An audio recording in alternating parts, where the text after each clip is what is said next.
This video is on Urdhva Mukha Paschimottanasana.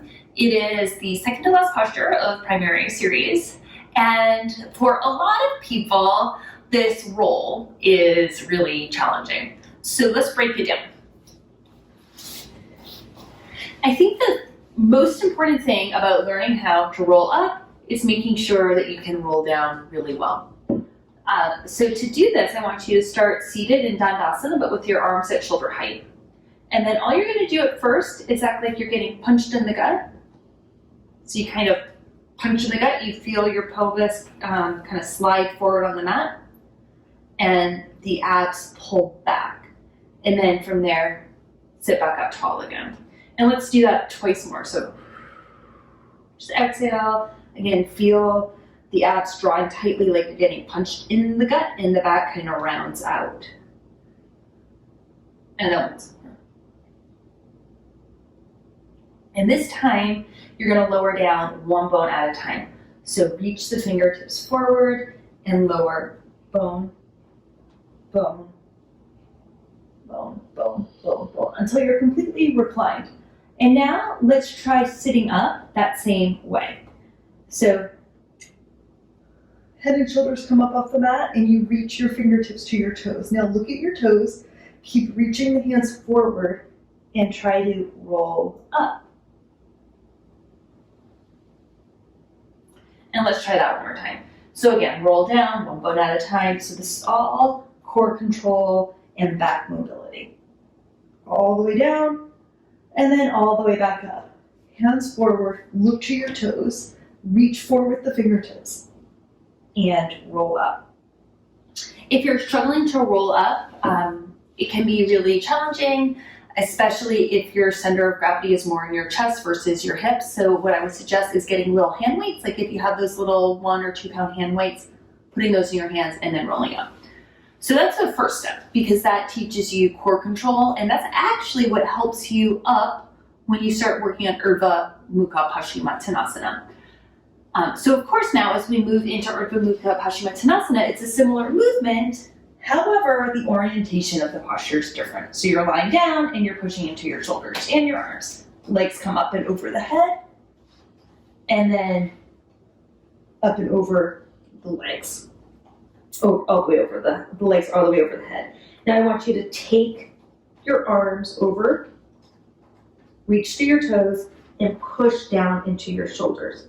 And then from here, just kind of round the belly forward a little bit more. So you start to lead with your belly. Now, I'm actually, my bad, for Urdhva Mukha Paschimottanasana, you're holding onto the sides of your feet. And this does make it a little bit more challenging than holding on to your big toes. So something you could do to make it a little bit easier for yourself is just to open your legs slightly apart.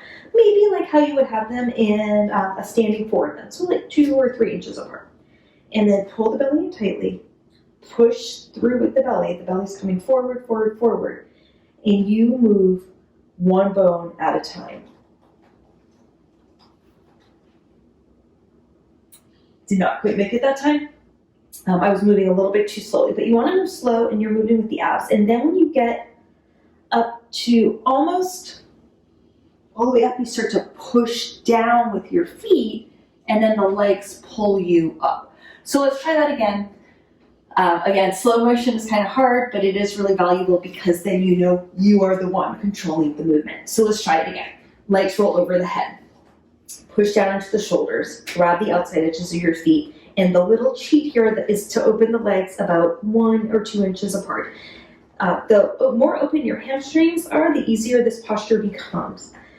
Think about the abs pulling in and pushing you forward. And they're pulling your bones one at a time, your backbone one at a time onto the mat. And then as your feet get close to vertical, or as your legs get close to vertical, you push through the heel to help yourself come up. And then once you're up, you pull yourself together. So things that help here are ab control and open hamstrings.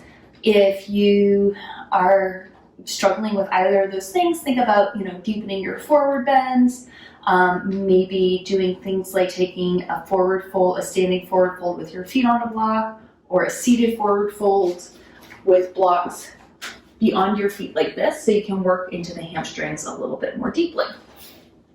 And then as your hamstrings get more open, that movement becomes easier. But I do really like to think of it as the abs pulling you up about halfway, and then when you get to that halfway point, you really flex your feet and let your legs pull your upper body up. So the legs you flex your feet, you push down through the heel, and because you have this connection of the arm holding onto the foot, it takes the rest of the body with you. And so part of this posture is just kind of learning how to move with your body and follow the movement that's initiated by either the core or the legs moving forward. And a lot of that has to do with connecting to the central line of your body. And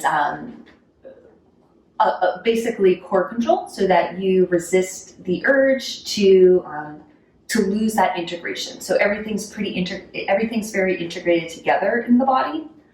You're moving from the center line, so that does lead to more integration versus doing a right side and a left side. Everything's moving together as one side. It's complete integration. So let's try that one more time with those things in mind. Roll down with control. Tone the belly.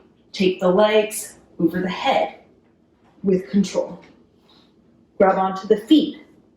And then from here, strong core. Belly kind of pulls you forward, is pulling your back onto the mat one bone at a time. And then when you get to that halfway point, push through your legs, and then the upper body is along for the ride. And then once you get up, you can work on pulling yourself together. It is a harder movement in primary series because it requires core control and it also requires a lot of flexibility. But once you get the hang of this one, and once you start to learn how to use your body as a full unit here, it gets more accessible. I hope those tips help you.